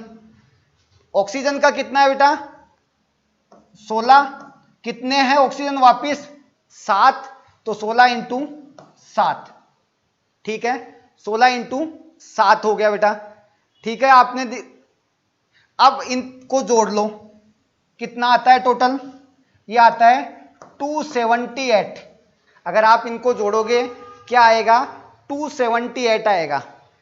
ठीक है, अब अपने को मिल गया आयरन सल्फेट का मोलिकुलर वेट, अपने को मालूम चल गया 278 होता है। तो अपन फॉर्मूले में डाल देंगे 278। जिप्सम का मोलिकुलर वेट कितना होता है? जिप्सम का फॉर्मूला क्या है? CaSO4 2H2O। तो इसका मोलिकुलर वेट कितना होता है? 172। ये तो आपको रट जाना चाहिए। जिप्सम का मोलिकुलर वेट तो अपने बहुत जगह काम आता है। जिप्सम का मोलिकुलर वेट कितना है? 172। अगर आप इसको काटोगे तो कितना आएगा? 1.62। क्या आएगा? 1.62। ठीक है, आप लोगों ने आंसर बताया, कुछ लोगों ने 1.62 टन। ठीक है, राइट आंसर था आपका, राइट आंसर था आपका। लेकिन मैंने क्वेश्चन में क्या पूछा? 1.62 का मतलब तो क्या हुआ? अगर अपन 1 टन जिप्सम डालेंगे तो अगर उसकी जगह अपने को आयरन सल्फेट डालना है तो कितना डालना पड़ेगा? 1.62 टन डालना पड़ेगा। लेकिन मैंने एग्जाम में कर दिया कितना टन जिप्सम? 5 ton gypsum. कितना टन जिप्सम? 5 टन जिप्सम डालना है तो आयरन सल्फेट कितना डालना पड़ेगा? अगर 1 टन जिप्सम डाल रहे थे तो आयरन सल्फेट कितना डाल रहे थे? 1.62 टन। अगर 5 टन जिप्सम डाल रहे हैं तो आयरन सल्फेट कितना डालना पड़ेगा? 1.62 गुणा 5। और राइट आंसर क्या होगा? ऑप्शन नंबर 4 इसका राइट आंसर हो गया। बड़ा सिंपल क्वेश्चन था बेटा, मैंने बहुत बार आप लोगों को समझाया ये क्वेश्चन। ऐसा आंसर तो गलत आना ही नहीं चाहिए था। ये उम्मीद नहीं थी इस क्वेश्चन में आपसे। थोड़ी देर पहले मैंने आपके बारे में बहुत कुछ बोला कि आप राजस्थान में कृषि के क्षेत्र में एक बहुत बड़ा नाम करोगे। ठीक है, इसका राइट आंसर क्या है? Option number 4। ठीक है ना? सभी को समझ में आया ये कैसे निकाला? जिप्सम तुल्यांक कैसे निकालते हैं? किसी भी रसायन का जिप्सम तुल्यांक निकलवाता है आपसे तो कैसे निकालते हैं? जिस भी रसायन का तुल्यांक निकाला है उसका मोलिकुलर वेट, उसमें किसका भाग देना है? जिप्सम का देना है। जो भी आंसर आ गया वो जिसका तुल्यांक आ गया, किसकी तुलना में? जिप्सम की में। मतलब अगर 1 टन जिप्सम डाला तो कितना आयरन सल्फेट डाला? 1.62। अब 5 टन के लिए पूछ लिया तो 5 से गुणा कर दो। सिंपल सी बात थी यार। गुरुजी हो तो समझ में ही को ना किया बताया था। अब तो समझ में आगो, फिर गुरुजी करो थे कि गुरुजी तो समझ में ही नहीं आया हमारे। ठीक है टाबरो, अब तो समझ में आगो सबके। ठीक, नेक्स्ट चले। नेक्स्ट तो बड़ा इजी क्वेश्चन है। मानसून किस भाषा का शब्द है? Monsoon is the word of which language? Option number 1 Greek, option number 2 Arabic, option number 3 Latin, option number 4 Anglo Saxon. Answer बताइए। गुरुजी तो बहुत सिंपल क्वेश्चन दे दिए थे। तो कुछ बच्चे ऐसे कह रहे हैं गुरुजी बहुत सिंपल क्वेश्चन दे दियो। अरे भाई बहुत सिंपल ही आवे जेट के मायने। जेट में कोई बड़ा हार्ड क्वेश्चन को ना बेटा, बहुत सिंपल क्वेश्चन आवे से जेट में। यशपाल बता रहा है बी। यशपाल। प्रवीण बता रहा है बेहतरीन। अरे भाई साहब बेहतरीन तो मैं बचपन से हूं। टीना हाड़ा जी बता रहे हैं अरेबिक। निशा बता रही है बी। तो ठीक है बेटा, अपन चलते हैं इसका आंसर की बात करते हैं। इसका राइट आंसर क्या होगा? अरेबिक अरबी भाषा का शब्द है। मानसून कौन सी भाषा का शब्द है? मानसून एक अरबी भाषा के शब्द है, अरेबिक लैंग्वेज का वर्ड है। ठीक है, लेकिन बेटा ये वाला जो वर्ड है ये भी बड़ा अच्छा है। ये क्वेश्चन भी बहुत अच्छा पूछते हैं और शायद पिछली बार लास्ट ईयर प्री पीजी का क्वेश्चन था ये। पिछली बार एमएससी एंट्रेंस का क्वेश्चन था ये शायद। Anglo Saxon. एंग्लो सैक्सन भाषा का शब्द कौन सा है? जो टिलेज है, भूपरिष्करण। टिलेज भूपरिष्करण। भूपरिष्करण कौन सी भाषा का शब्द है? एंग्लो सैक्सन भाषा का शब्द है। ये पिछली बार प्री पीजी के एग्जाम में पूछा गया था। भूपरिष्करण कौन सी भाषा के शब्द से लिया गया है? एंग्लो सैक्सन भाषा के शब्द से लिया गया है। मानसून कौन सी भाषा का शब्द है? अरेबिक लैंग्वेज का वर्ड है। Next question. राजस्थान में सिंचाई का प्रमुख स्रोत है। The main source of irrigation in Rajasthan. Pond irrigation, canal irrigation, river irrigation, wells and tubewell. Comment box में जल्दी से कमेंट बताइए। गुरुजी राजस्थान की बात कर लिया। राजस्थान तो अपनी रग रग में बसा है बेटा। राजस्थान वीरों की धरती है, जहां पर महाराणा प्रताप जैसे वीर पैदा हुए। तो वीरों की धरती है, हम सौभाग्यशाली है कि राजस्थान से हम। तो बेटा जल्दी से बताइए। गुरुजी बहुत जल्दी थे तो बहुत सही बात बता रहे हो।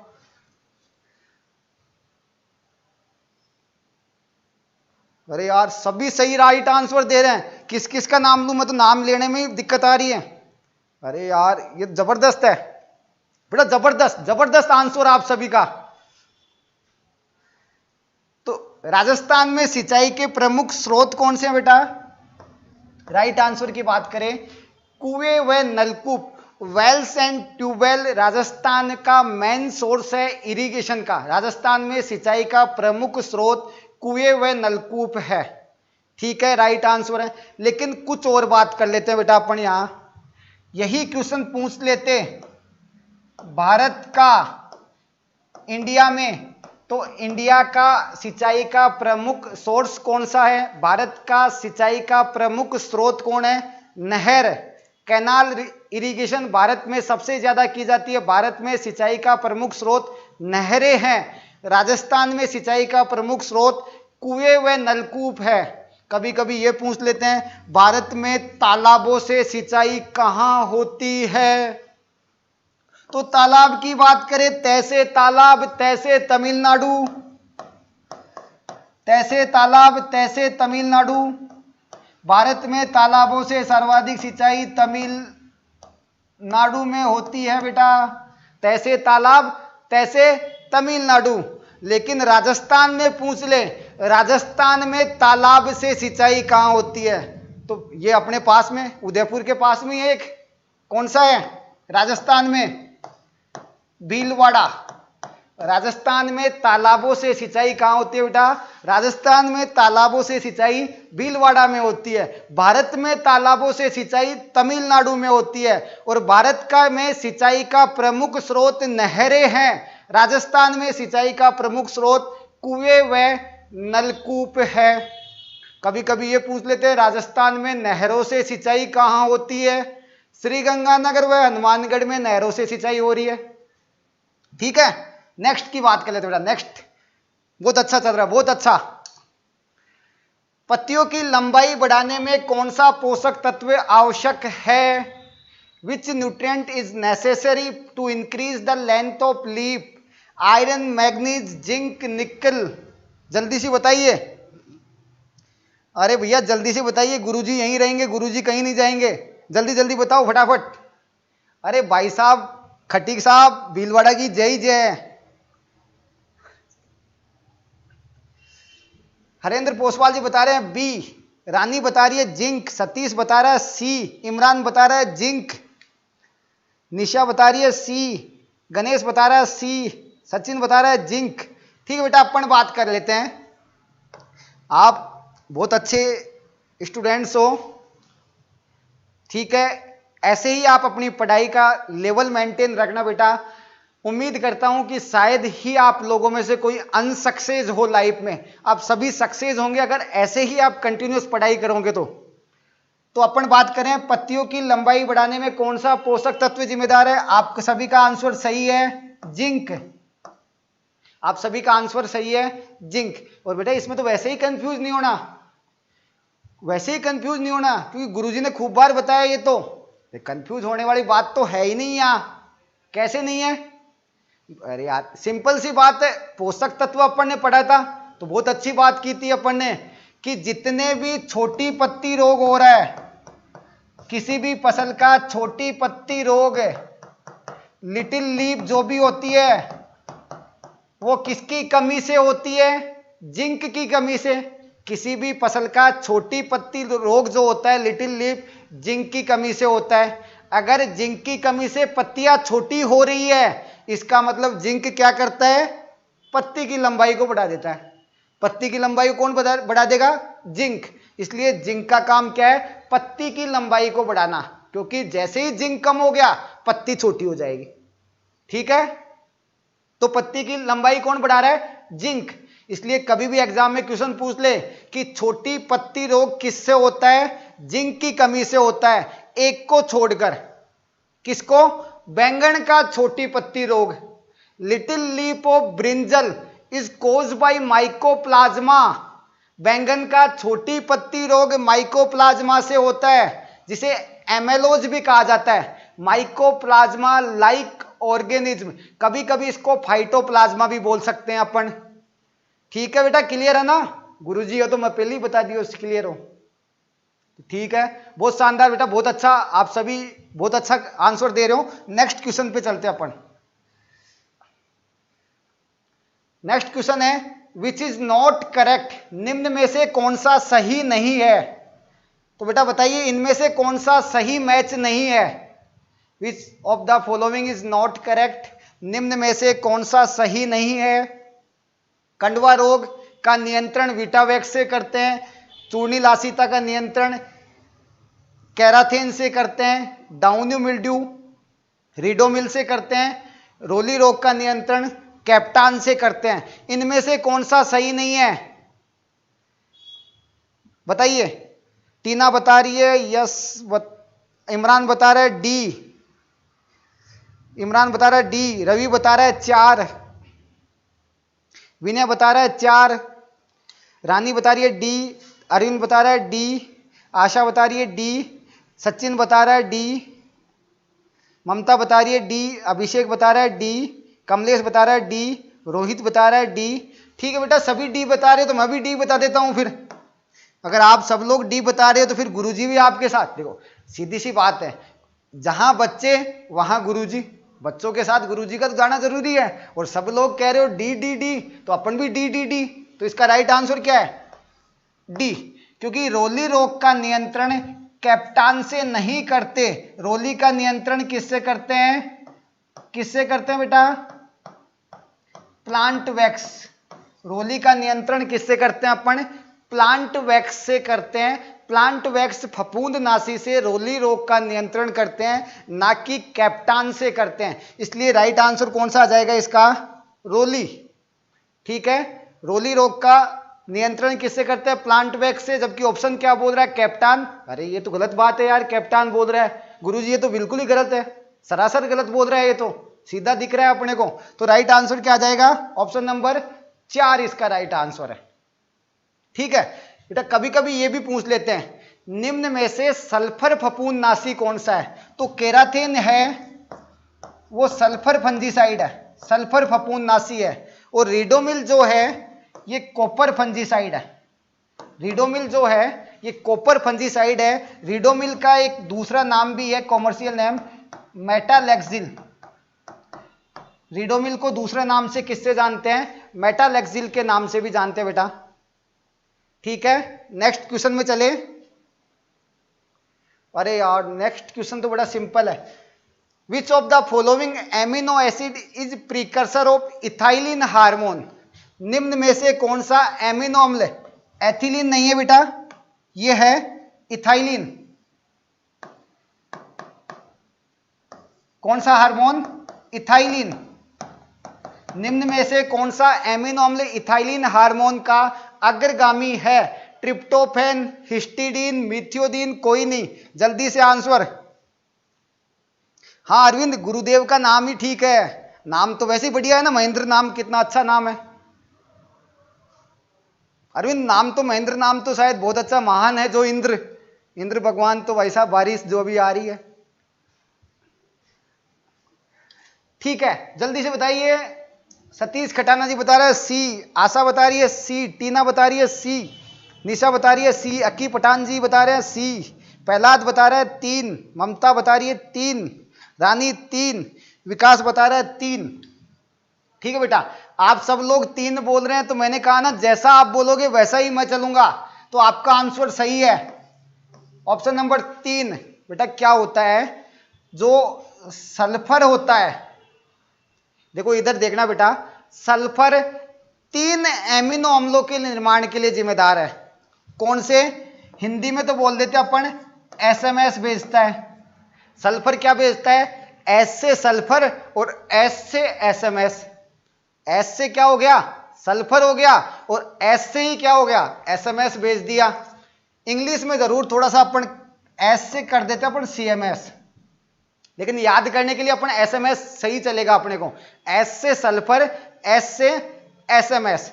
अब सल्फर 3 प्रमुख एमिनो अम्लों के निर्माण के लिए जिम्मेदार है।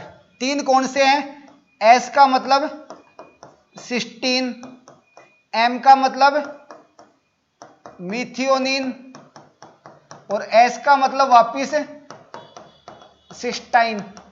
सल्फर 3 प्रमुख एमिनो अम्लों के निर्माण के लिए जिम्मेदार है। Cysteine, methionine, cystine. मतलब सल्फर तो एसएमएस भेजने का काम करता है गुरुजी।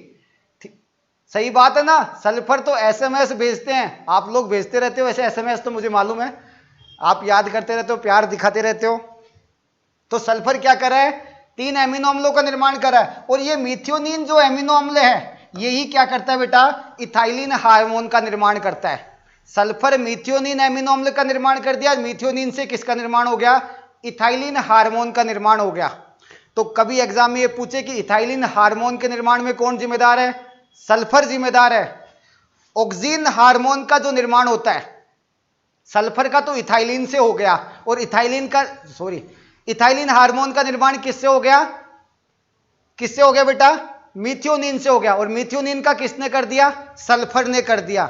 ऐसे ही ऑक्सीन हार्मोन का निर्माण ट्रिप्टोफैन पूर्वगामी से होता है, जो कि जिंक की उपस्थिति में होता है।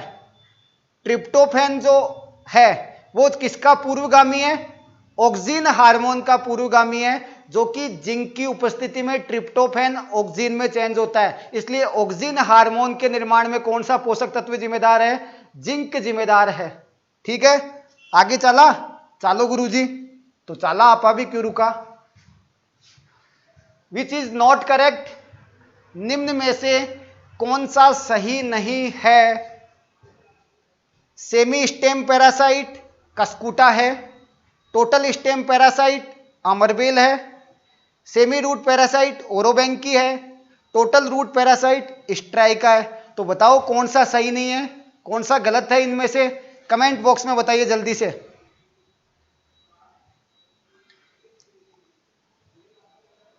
जल्दी से बताइए कमेंट बॉक्स में। इमरान बता रहा है ए, थोड़ी देर बाद इमरान आंसर चेंज करेगा। रेखा बता रही है 3, HR चौधरी बता रहा है 1, टीना बता रही है 1, सतीश बता रहा है 1,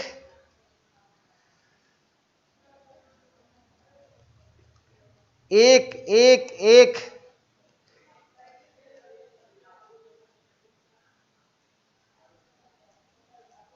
सभी एक बता रहे हैं। निम्न में से कौन सा सही नहीं है? बेटा करीब करीब देखो, वो सिद्धांत लागू हो रहा है आप लोग पे। एक भेड़ है ना कुएं में गिरती है, पीछे के पीछे सारी भेड़ कुएं में चली जाती है। आंसर देखो सही से और बताओ निम्न में से कौन सा सही नहीं है। अब क्या हुआ, जैसे ही गुरुजी ने बात बोली कि आंसर सही नहीं है, कुछ लोगों ने आंसर चेंज कर दिए। जैसे ही गुरुजी ने कहा कि आंसर सही नहीं बता रहे हो आप कमेंट में, तो कुछ लोगों ने आंसर चेंज कर दिए। इमरान ने भी चेंज कर दिया, डी कर दिया, भाई साहब ने भी चेंज कर दिया, प्रहलाद ने भी। अब बेटा मैं आपको बताता हूं, देखो मुझे भी मालूम नहीं इसका आंसर क्या है, लेकिन मुझे एक चीज जरूर मालूम है। क्या मालूम है? गुरुजी का ही ध्यान था नियाण को।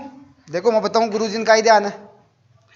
तो मेरे को मालूम है एक फॉर्मूला क्लोज, मेरे को मालूम है एक फॉर्मूला क्लोज, CLOS। क्लोज आपको मालूम है? क्लोज का मतलब क्या होता है बेटा? ये अपना पौधा है, ये अपनी पौधे की जड़ है, ठीक है, ये पौधा फैल रहा है अपना। अब पौधे में 4 प्रकार के पैरासाइट खरपतवार होते हैं। एक तो सबसे पहले अपने को क्या दिख रहा है बेटा? तना दिख रहा है। तो सबसे पहले कौन सा हो गया? Total stem parasite, total stem parasite, पूर्ण तना परजीवी। तो पूर्ण तना परजीवी कौन है? C, पूर्ण तना परजीवी हो गया। उसके बाद अपने को क्या दिखाई दिया? आधा तना दिखाई दिया, semi stem parasite. Semi stem parasite कौन है बेटा? L है, लोरेंथस है। फिर उसके बाद क्या दिखाई दिया अपने को? जड़ दिखाई दी। तो क्या कह दिया अपन ने?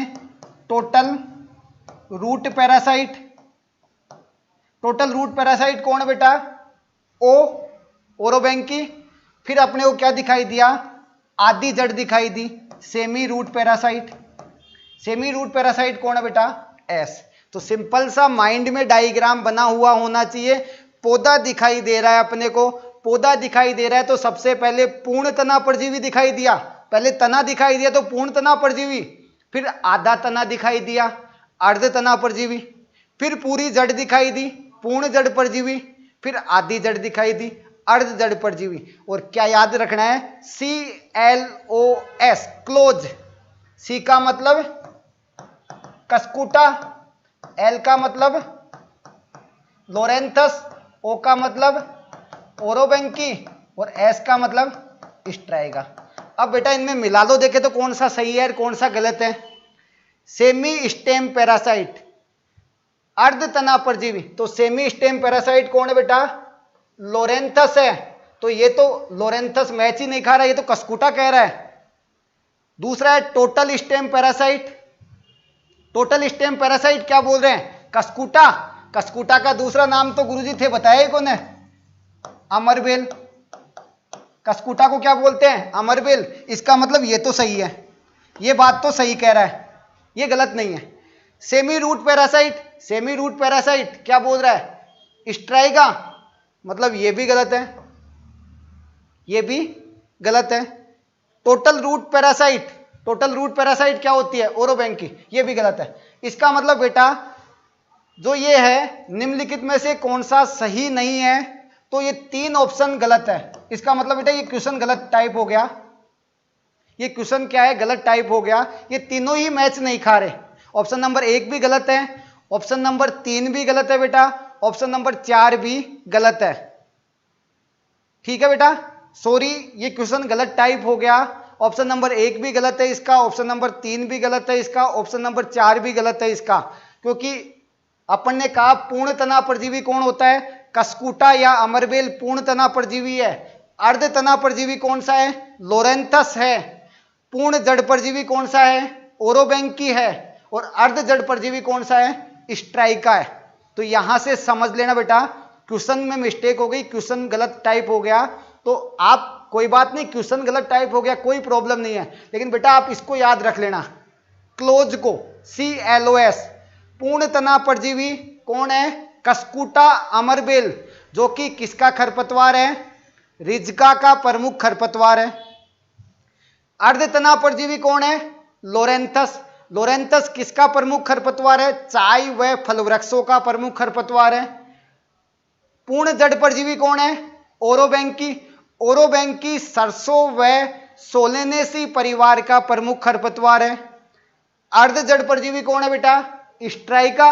स्ट्राइका C4 पादपों का प्रमुख खरपतवार है। C4 पादपों की बात करें तो मक्का हुआ, ज्वार हुआ, बाजरा हुआ, गन्ना। मक्का, ज्वार, बाजरा और गन्ना, मेज, परमिलेट, सोरगम और शुगर कैन C4 प्लांट है। इनका प्रमुख खरपतवार कौन है? स्ट्राइका। हाँ विकास बोनस दे दिया, विकास बोनस तो तू बोरी भर ले जा, मेकन ट्रक भर ले जा बोनस का। तो देखो जेट में कहीं बोनस, जेट के माइन बोनस मिले देना काम आओगे, मेकन तो आज तू ट्रक भर ले जा बोनस का। गुरुजी बोनस ही बोनस दे रहे हो। नेक्स्ट क्वेश्चन की बात करो बेटा जल्दी। नेक्स्ट तो बड़े सिंपल सिंपल क्वेश्चन है।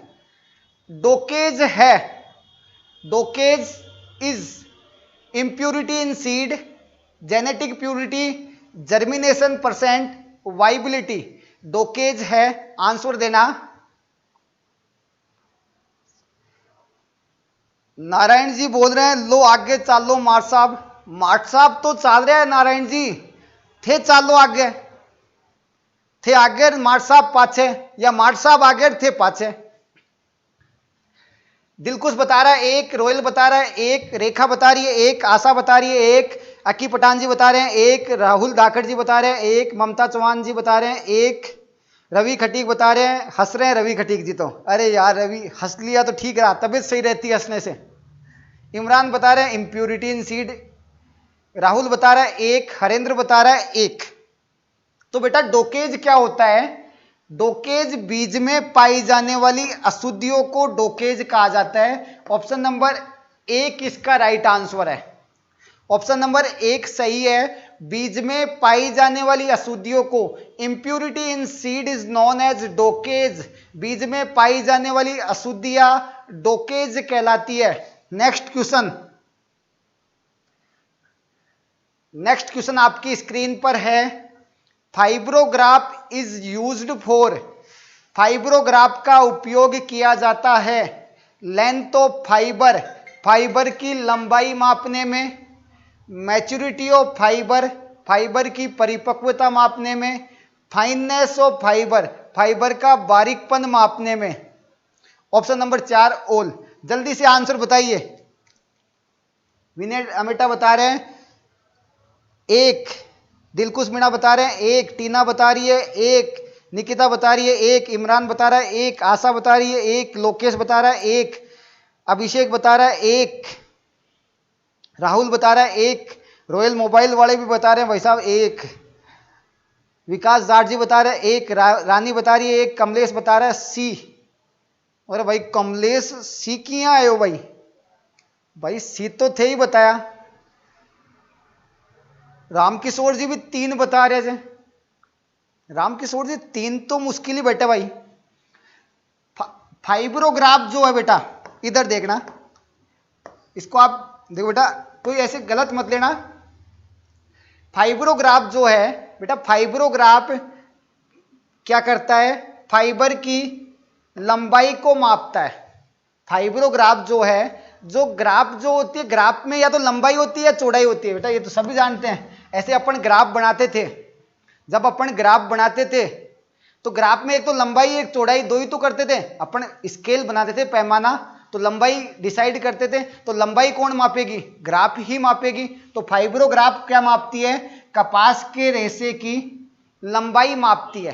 फाइबर का मतलब रेशा, कपास के रेशे की लंबाई मापने वाला यंत्र कौन है? फाइब्रोग्राफ है, लेंथ ऑफ फाइबर को मापता है। मैच्योरिटी की बात करें, कपास के रेशे की परिपक्वता कौन मापता है?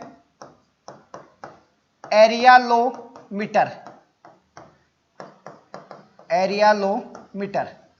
कपास के रेशे की परिपक्वता कौन मापता है? एरियालोमीटर कपास के रेशे की परिपक्वता मापता है। फाइननेस, कपास के रेशे का बारीकपन कौन मापता है बेटा? तो माइक्रोनेयर। माइक्रोनेयर।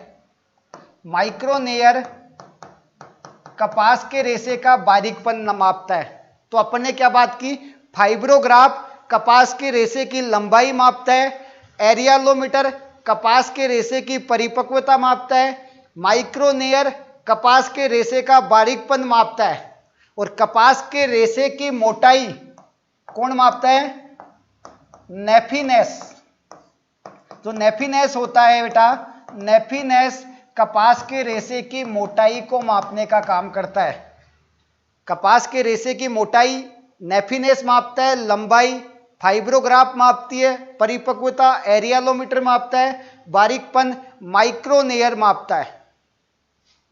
ठीक है बेटा, नेक्स्ट चलते हैं। और यार बड़ा सिंपल क्वेश्चन दे दिया सर। लास्ट के मान तो आपने बहुत सिंपल क्वेश्चन दे दिया। कपास की जलमांग है, water requirement of cotton is, कपास की जलमांग है ऑप्शन नंबर 1 1500 से 2500 mm, ऑप्शन नंबर 2 900 से 2500 mm, ऑप्शन नंबर 3 700 से 1300 mm, ऑप्शन नंबर 4 500 से 800 mm। देखो इसमें तो बड़ी जल्दी जल्दी आंसर बताएंगे सब, मुझे मालूम था ये तो। हरेंद्र बता रहा है सी, आशा बता रही है सी, इमरान बता रहा है सी, निकिता बता रही है सी, रेखा बता रही है सी, विशाल बता रहा है सी, कमल बता रहा है 2, विनय बता रहा है 3, रानी बता रही है 3, सतीश बता रहा है 3। अरे बेटा मुझे मालूम था, ये तो मुझे पहले ही मालूम था, इसमें तो आप लोग जल्दी जल्दी बताओगे। अरे आप तो विद्यार्थी किसके हो? गुरुजी के तो विद्यार्थी है, तो गुरुजी तो जानते हैं तुम्हारे बारे में। तो कपास की जलमांग की बात करें बेटा, वाटर रिक्वायरमेंट फॉर कॉटन की बात करें, इसका राइट आंसर क्या हो जाएगा? इसका राइट आंसर क्या हो जाएगा? ऑप्शन नंबर 3 इसका राइट आंसर हो जाएगा बेटा। इसका राइट आंसर क्या हो जाएगा? ऑप्शन नंबर 3 इसका राइट आंसर है। अब अपन बाकी ऑप्शन के बारे में भी बात कर लेते हैं। 1500 से 2500 गन्ने की जलमांग होती है बेटा। शुगर केन जो है, गन्ने की जलमांग क्या है? 1500 से 2500 mm। चावल की जलमांग, राइस की वाटर रिक्वायरमेंट क्या होती है बेटा? 900 से 2500 mm। कपास की 700 से 1300, 500 से 800। मक्का की, मेज की वाटर रिक्वायरमेंट है, जलमांग है। अब जलमांग क्या होता है बेटा? जलमांग क्या होती है? जलमांग क्या होती है बेटा? जलमांग क्या होती है? किसी भी फसल को अपनी जीवन चक्र पूरा करने के लिए जितना पानी चाहिए वो जलमांग कहलाता है। किसी भी क्रॉप को अपनी लाइफ साइकिल कंप्लीट करने के लिए जितना पानी की आवश्यकता होगी वो क्या कहलाता है? वाटर रिक्वायरमेंट कहलाता है। कपास की कितनी है? 700 से 1300। राइट आंसर क्या हो जाएगा? Option number 3। लेकिन एग्जाम में पूछ ले सर्वाधिक जलमांग किसकी है, तो बेटा सर्वाधिक जलमांग किसकी होती है? गन्ने की। सर्वाधिक जलमांग किसकी मानी जाएगी? गन्ने की सर्वाधिक जलमांग होती है। गन्ने के बाद चावल की जलमांग सर्वाधिक होती है। सर्वाधिक जलमांग गन्ने की होती है, गन्ने के बाद चावल की होती है। एग्जाम में पूछा है highest water requirement of which crop, तो गन्ना आंसर आ जाएगा। गन्ने की जलमांग सर्वाधिक होती है। लेकिन एग्जाम में थोड़ा सा उसको चेंज कर दिया, पूछ लिया प्रतिदिन के हिसाब से सर्वाधिक जलमांग किस फसल की होती है। डेली बेसिस पे हाईएस्ट वाटर रिक्वायरमेंट किसकी होती है, प्रतिदिन के अनुसार सर्वाधिक जलमांग किसकी होगी। तो बेटा प्रतिदिन की बात कर ले तो किसकी होगी? चावल की होगी। अगर प्रतिदिन के आधार पे अपने को जलमांग पूछ ली, डेली बेसिस के आधार पर कि डेली प्रतिदिन किसको पानी ज्यादा चाहिए, तो प्रतिदिन के अनुसार सर्वाधिक जलमांग चावल की होती है। लेकिन सिंपल पूछा है सर्वाधिक जलमांग किसकी होती है? गन्ने की। लेकिन क्वेश्चन चेंज कर दिया, प्रतिदिन के अनुसार सर्वाधिक जलमांग किसकी होती है? चावल की। बेटा ऐसा क्यों, ऐसा वेरिएशन क्यों है, तो मैं बता देता हूं। देखो मैंने क्या कहा, परिभाषा क्या बोली जलमांग की?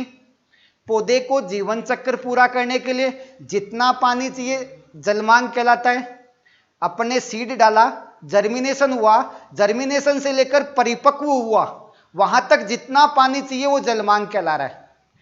अब चावल को 900 से 2500 mm चाहिए जीवन चक्र पूरा करने के लिए, गन्ने को 1500 से 2500 mm चाहिए।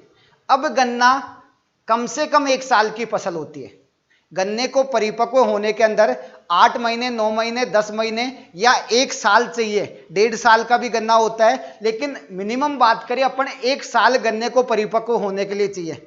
चावल को परिपक्व होने में 4 महीने, 5 महीने या 3.5 महीने, 4 महीने, 4 महीने या 5 महीने चावल को परिपक्व। अगर 4 महीने में पानी चाहिए 900 से 2500 mm और 1 साल में 12 महीने में पानी चाहिए 1500 से 2500 mm, तो प्रतिदिन के हिसाब से ज्यादा किसे चाहिए? चावल को। तो एग्जाम में कभी भी पूछ ले प्रतिदिन के अनुसार जलमांग सर्वाधिक किस फसल की होती है, डेली बेसिस पे हाईएस्ट वाटर रिक्वायरमेंट कौन सी क्रॉप की होती है? चावल की होती है। बेटा राइट आंसर चावल जाएगा उस कंडीशन में। लेकिन सिंपल पूछा है सर्वाधिक जलमांग किस फसल की है, सर्वाधिक जलमांग गन्ने की है। समझ में आगो, समझ में आगो, समझ में आगो तो बोलो गुरुजी समझ में आगो ना। अरे गुरुजी समझ में आगो तो फिर आगे चलो। ठीक है चाला भाई, क्यों तो थे। अब आप बोलो और मैं आगे नहीं चलूं, ऐसा तो हो ही नहीं सकता। आप जैसे ही बोलो मेरे को आगे चलने के लिए, मैं तो चल देता हूं। नेक्स्ट क्वेश्चन है kaolin reduce transpiration because it. Kaolin वाष्पोत्सर्जन को कम करता है क्योंकि यह रंध्रों को बंद करता है, यह पादप सतह पर परत बनाता है, यह परावर्तन कर देता है प्रकाश का, यह वृद्धि को रोक देता है। प्रियंका कह रही आगो, बिल्कुल आगो तो ठीक है, आप आगे चला। इमरान बता रहा है सी,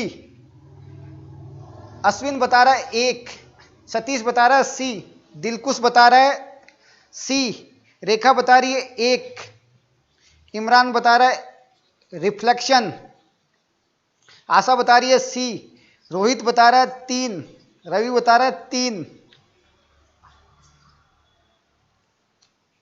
विनय बता रहा नहीं आता। विनय बेटा कोई बात नहीं, अभी अपन बात कर लेंगे, नहीं आता तो तू टेंशन क्यों ले रहा है? अपन बैठे हैं जब तक टेंशन नहीं लेने की। अपन ने क्या कहा, जब तक अपन है एग्रोनॉमी के अंदर कभी भी टेंशन नहीं लेने की, सब चीजें आएगी आपको। और मैं क्या कह रहा हूं, नेशनल कैरियर एकेडमी एक ऐसा संस्थान है जहां विद्यार्थियों के साथ एक दोस्ती के वातावरण में पढ़ाई होती है, एक फ्रेंड्स के जैसे वातावरण में पढ़ाई होती है। गार्जियंस के टाइम गार्जियंस बन जाते हैं स्टाफ, जब दोस्ती की बात आती है तब दोस्त बन जाते हैं, जब टीचर की बात आती है जब टीचर बिहेव करते हैं वो। तो आप ऐसी कभी सोचना ही नहीं, सब समझ में आएगा। ठीक है बेटा, मैं इसके क्वेश्चन के आंसर की बात करूं बेटा, इसका राइट आंसर क्या है? ऑप्शन नंबर 3 इसका राइट आंसर है बेटा। ऑप्शन नंबर 3 इसका राइट आंसर है। जो केओलिन है, केओलिन क्या करता है? परावर्तन कर देता है, प्रकाश का परावर्तन कर देता है। क्या होता है बेटा, मैं समझाता हूं। कभी ये भी पूछ ले एग्जाम में, केओलिन की कितनी प्रतिशत मात्रा का प्रयोग करना चाहिए? तो 5% मात्रा का। एग्जाम में पूछ ले केओलिन की कितनी मात्रा का प्रयोग करना चाहिए वाष्पो उत्सर्जन कम करने के लिए? कितनी मात्रा का? 5% मात्रा का। कितना करना चाहिए? 5% मात्रा का प्रयोग करना चाहिए। ठीक है बेटा, अब मैं आपको बताता हूं क्या होता है ये सब चीजें। ये जो भी चीज है वो होती क्या है, ये मैं आपको क्लियर कर देता हूं। अब पहला है क्लोज स्टेमेटा, रंध्रों को बंद करने वाले। बेटा कुछ केमिकल्स ऐसे होते हैं जो पौधे की पत्तियों पर जो स्टेमेटा पाए जाते हैं, इन स्टोमेटा को बंद कर देते हैं, क्लोज कर देते हैं। अब ऐसे केमिकल कौन से हैं जो स्टोमेटा को क्लोज कर देते हैं? वो है phenyl mercuric acetate. Phenyl mercuric acetate जो है वो स्टोमेटा को क्लोज कर देते हैं बेटा। ठीक है, सेकंड जो है बेटा एट्राजीन। एट्राजीन भी क्या करता है? स्टोमेटा को क्लोज कर देता है, रंध्रों को बंद कर देता है। तो पूछे रंध्रों को बंद करने वाले कौन से हैं? पीएमए फिनाइल मर्क्यूरिक एसीटेट और एट्राजीन रंध्रों को बंद करने वाले हैं। ठीक है, सेकंड है पौधे की सतह पर परत बनाने वाले। अब ये पौधे की पत्ती है, इस पे एक फिल्म बना देते हैं, एक परत बना देंगे बेटा। वो परत बनाने वाले कौन से हैं? परत बनाने वाले हैं बेटा हेक्साडेकानोल, मोबिलीफ और नंबर 3 सिलिकन। हेक्साडेकानोल, मोबिलीफ और सिलिकन जो है ये प्लांट की सरफेस पे परत बनाने का काम करते हैं। परावर्तन का काम कौन करता है? परावर्तन का काम केओलिन करता है। परावर्तन का मतलब है बेटा पौधे की सतह पर जो पौधे की पत्ती है इस पे एक व्हाइटिश कर देंगे, सफेद कर देंगे, उसको ऊपर सफेद कर देंगे। तो सफेद रंग क्या करता है? परावर्तन करता है। सफेद रंग का एल्बिडो सबसे ज्यादा होता है, तो पौधे पर परावर्तन कर देता है प्रकाश का, जिससे कि ट्रांसपिरेशन होता ही नहीं, वाष्पो उत्सर्जन नहीं होगा। तो परावर्तन करने वाला कौन है? केओलिन। लास्ट है वृद्धि अवरोधक। वृद्धि अवरोधक कौन सा होता है बेटा? साइकोसोल, CCC, साइकोसोल। वृद्धि अवरोधक कौन सा है? साइकोसोल। तो एग्जाम में कोई सा भी पूछ ले अपने को, केओलिन तो कौन सा हो गया? परावर्तन करने वाला। अगर एग्जाम में पीएमए और एट्राजीन पूछ ले तो कौन सा है? रंध्रों को बंद करने वाले हैं। हेक्साडेकानोल, मोबिलीफ और सिलिकन कौन से हैं बेटा? परत बनाने वाले हैं। वृद्धि अवरोधक कौन सा है? साइकोसोल है। ठीक है बेटा,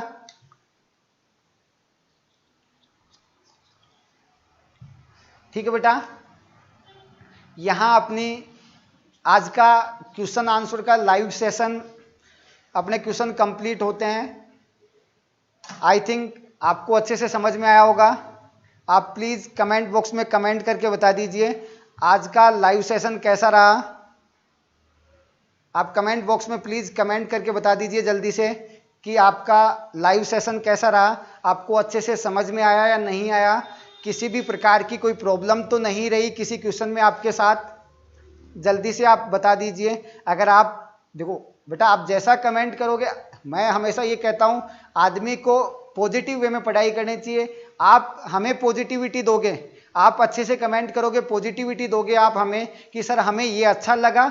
ये देखो, किसी आदमी के बारे में आपको बताने से कभी झिझकना नहीं चाहिए। अगर आपको लगे कि मैंने कुछ गलत बताया, आपको समझ में नहीं आया, नो डाउट आप बताना चाहिए। मैं ये नहीं कहता कभी भी कि मैंने गलत बताया तो आप नहीं बोलना चाहिए बेटा। आपको समझ में नहीं आया तो हाँ सर मेरे को समझ में नहीं आया, तो आप प्लीज जल्दी से बता दीजिए कि आपको समझ में आया कि नहीं आया। राहुल, हाँ ट्राई करते हैं राहुल बेटा। डेली वैसे अपने नेशनल कैरियर एकेडमी पे रोज लाइव क्लासेस चल रही है, कभी केमिस्ट्री की, कभी बायोलॉजी की, कभी एनिमल की।